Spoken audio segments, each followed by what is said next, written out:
दोस्तों, हम अक्सर अपने घरों में कार्तिक मास के शुक्ल पक्ष की एकादशी या द्वादशी के दिन भगवान विष्णु के शालिग्राम स्वरूप और माता तुलसी का विवाह करते देखा है। तुलसी भगवान विष्णु को अति प्रिय है।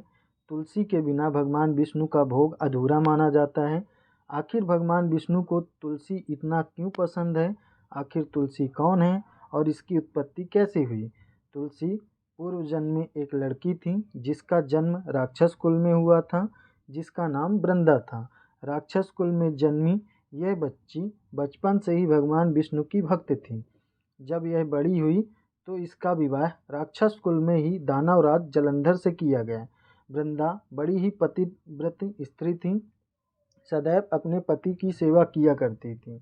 एक बार देवताओं और दानवों में युद्ध हुआ तो जलंधर युद्ध पर जाने लगा तो वृंदा ने कहा, स्वामी आप युद्ध पर जा रहे हैं तो मैं पूजा में बैठकर आपके जीत के लिए अनुष्ठान करूंगी।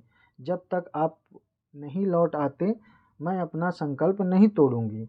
जलंधर तो युद्ध में चला गया और वृंदा व्रत का संकल्प लेकर पूजा में बैठ गई।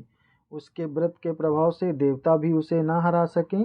सारे देवता जब हारने लगे तो विष्णु जी के पास पहुँचे और सभी ने भगवान से प्रार्थना की। भगवान बोले, वृंदा मेरी परम भक्त है, मैं उससे छल नहीं कर सकता। इस पर देवता बोले कि भगवान दूसरा कोई उपाय हो तो बताएं, लेकिन हमारी मदद जरूर करें।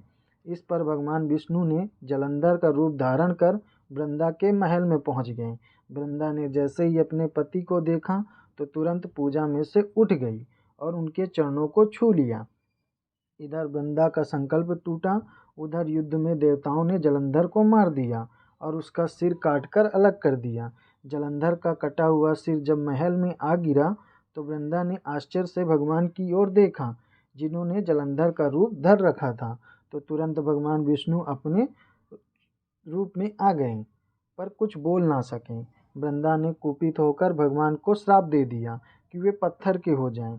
इसके चलते भगवान तुरंत पत्थर के हो गए। सभी देवताओं में हाहाकार मच गया। देवताओं की प्रार्थना के बाद वृंदा ने अपना श्राप वापस ले लिया। इसके बाद वे अपने पति का सिर लेकर सती हो गई। जहाँ वो सती हुई उनकी राख से एक पौधा निकला। तब भगवान विष्णु ने उस पौधे का नाम तुलसी रखा और कहा कि मैं इस पत्थर रूप में भी रहूँगा, जिसे शालिग्राम के नाम से तुलसी जी के साथ ही पूजा जाएगा। इतना ही नहीं, उन्होंने कहा कि किसी भी शुभ काम में बिना तुलसी जी के भोग के पहले कुछ भी स्वीकार नहीं करूँगा। तभी से भगवान विष्णु का स्वरूप शालिग्राम और तुलसी जी की पूजा होने लगी।